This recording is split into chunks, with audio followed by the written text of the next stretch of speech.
आज कॉफी पर कुरुक्षेत्र में बात होगी प्रशांत किशोर की। पिछले 600 दिन से इससे भी ज्यादा वक्त से वो बिहार की 243 सीटों पर हर जिले में जा रहे हैं, सभाएं कर रहे हैं। कई सीट तो ऐसी हैं जहां एक बार नहीं दो बार जा चुके हैं। अब धीरे धीरे उनकी सभाओं में भीड़ भी जुटने लग गई है। हाल की सभाओं में 25 से 30 हजार की तादाद में भी भीड़ आई। प्रशांत किशोर ने जनता से बड़े बड़े वादे नहीं किए, बल्कि छोटे छोटे अपीलिंग टारगेट वो दे रहे हैं, कनेक्ट कर रहे हैं। जाति धर्म नहीं, पढ़ी लिखी एक स्कॉलर अंदाज वाली उनकी स्पीच होती है, जनता से संवाद होता है। बिहार में अगर बात करें, पिछले 35 सालों से लड़ाई टू फ्रंट रही है। अब इस सब के बीच में सवाल यह है कि प्रशांत किशोर का ये स्कॉलर वाला अंदाज क्या वाकई में एक थर्ड फ्रंट क्रिएट कर पाएगा? क्या भीड़ वोट में बदलेगी? क्या किंग मेकर नहीं बल्कि किंग ही बन जाएंगे प्रशांत किशोर? इसी पर कॉफी पर कुरुक्षेत्र में आज खुलकर बात होगी।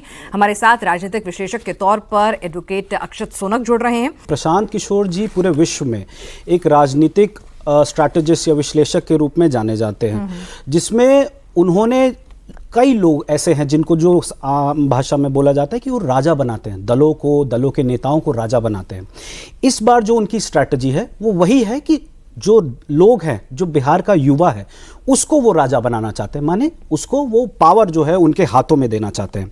और इसमें मैं आपको बताऊं, आप बहुत सही बोल रहे थे सर, कि उनकी जो रैलियां हुई हैं उसमें लोग जुड़ने लगे हैं और परिवार की मूलभूत बातों को क्योंकि वो कवर कर रहे हैं।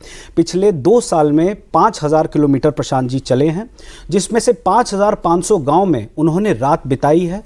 और ये जो मुद्दे निकल के आ रहे हैं, ये आप सब इस बात पे तो कोई आज देश में इनकार नहीं कर सकता है कि प्रशांत किशोर जी की रैलियों में बहुत भारी मात्रा में भीड़ उमड़ के आ रही है। वो भीड़ कौन है? ये भाड़े पे लाए हुए लोग नहीं हैं, ना ही वो लोग हैं जिनको झूठे वादे करके कोई लाया है। ये वही लोग हैं जिनके मुद्दों को प्रशांत जी बता रहे हैं कि आपके घर में आपका जो बेटा है वो पलायन करके दूसरे राज्य में जा चुका है, आपके यहाँ जो महिलाएं हैं उनको कम दरों पर ऋण देकर हम काम कराना चाहते हैं। तो ये वो मुद्दे हैं जिससे एक आम आदमी जो वहाँ रह रहा है, जाति के परे, क्योंकि प्रशांत जी कहते हैं कि बिहार की सबसे बड़ी समस्या जाति नहीं है, बिहार की सबसे बड़ी समस्या है पलायन।